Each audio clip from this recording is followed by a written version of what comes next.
Hi friends, இன்னைக்கு நம்ம கிச்சன்ல காலிஃப்ளவர் வச்சு ரெண்டு விதமான குயிக் ஸ்நாக்ஸ் தாங்க பண்ண போறோம். ஃபர்ஸ்ட் வந்து காலிஃப்ளவர் எக் ஃப்ரை, அப்புறமா காலிஃப்ளவர் பஜ்ஜி. ரொம்ப டேஸ்டியா, ஈஸியா எப்படி செய்யறதுன்னு பார்க்கலாம். இதுவரைக்கும் தமிழ் ஃபன் சேனலை சப்ஸ்கிரைப் பண்ணாத நண்பர்கள் சப்ஸ்கிரைப் பண்ணிக்கோங்க. அப்படியே பக்கத்துல இருக்க பெல் ஐகானை கிளிக் பண்ணிருங்க. இப்போ ஒரு பவுல்ல ஒரு மீடியம் சைஸ் காலிஃப்ளவர் எடுத்து கட் பண்ணிட்டு சுடுதண்ணியில் ஊற வச்சுருக்கேங்க. கூடவே கொஞ்சமாக மஞ்சத்தூளும் உப்பும் சேர்த்து ஒரு 10 நிமிஷம் போல் ஊற வச்சுருக்கேன். அதுக்கப்புறமா அதை வாஷ் பண்ணி எடுத்துக்கலாம்.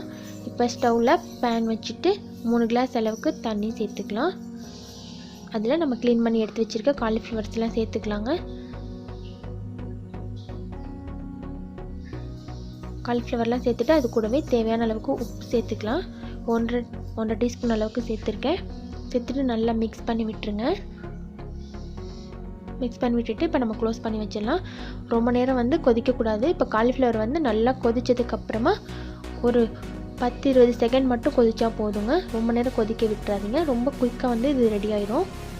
இப்போ வந்து இதை வந்து நம்ம தண்ணியெலாம் வடிச்சிட்டு எடுத்துக்கலாம்.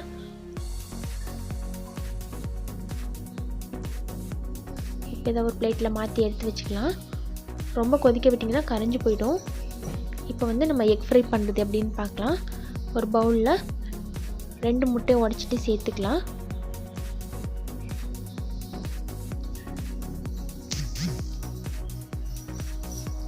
இப்போ இது கூடவே 1/2 டீஸ்பூன் அளவுக்கு உப்பு சேர்த்துக்கலாம். 1/4 டீஸ்பூன் மஞ்சள் தூள்,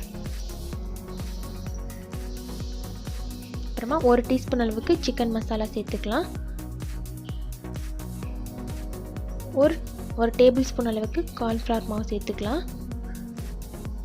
சேர்த்துட்டு நல்லா மிக்ஸ் பண்ணி விட்டுருங்க.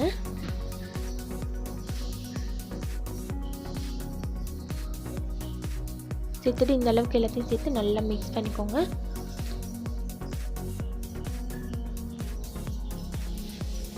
இப்போ இது கூட நம்ம பாயில் பண்ணி வச்சிருக்க காலிஃப்ளவர் எடுத்து டிப் பண்ணிக்கலாங்க.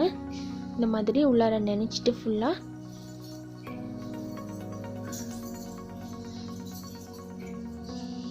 இதே மாதிரி எடுத்து நினச்சிக்கலாம். இல்லை நீங்கள் வந்து ஒரு 4-5 காலிஃப்ளவர் எடுத்து இந்த எக்குக்குள்ளார போட்டுக்கலாம். போட்டுட்டு கூட நம்ம எடுத்து ஆயிலில் ஒன்று போட்டுக்கலாம். ஆயில் வந்து நல்லா ஹீட் ஆனதுக்கப்புறமா ஆயிலில் சேர்த்துக்கோங்க.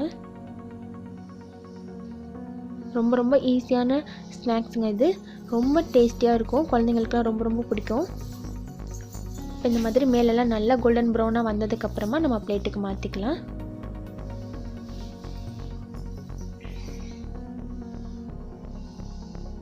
அவ்வளோதாங்க, காலிஃப்ளவர் எக் ஃப்ரை ரெடி ஆயிடுச்சுங்க. பிளேட்டுக்கு மாற்றிக்கலாம். வெரி சிம்பிள் அண்ட் டேஸ்டியான ஒரு ஸ்நாக்ஸுங்க அது.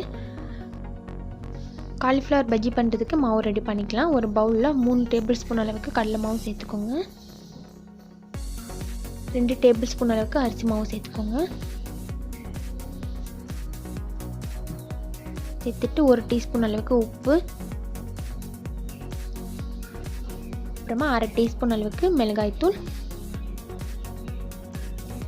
1 டீஸ்பூன் அளவுக்கு இஞ்சி பூண்டு பேஸ்ட், 1/4 டீஸ்பூன் பெருங்காயத்தூள்,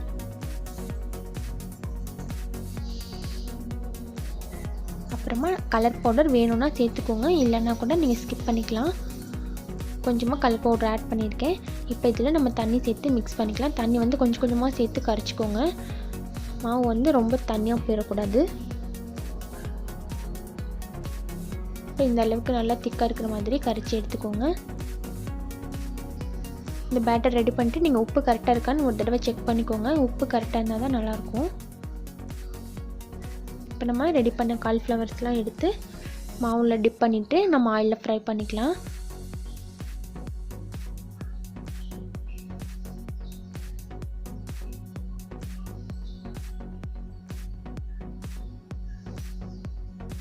ஸ்டவ் வந்து ஃபுல்லாகவே வச்சுக்கோங்க.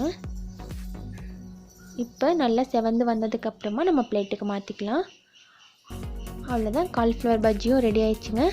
ரொம்ப ஈஸி அண்ட் டேஸ்டியான 2 விதமான ஸ்நாக்ஸ் நம்ம பார்த்தோம். இதே மாதிரி நீங்களும் வீட்டில் ட்ரை பண்ணி பாருங்கள். இந்த வீடியோ உங்களுக்கு பிடிச்சிருந்துச்சுன்னா மறக்காமல் லைக் பண்ணி உங்கள் ஃப்ரெண்ட்ஸ்க்கும் ஷேர் பண்ணுங்கள். தேங்க்யூ.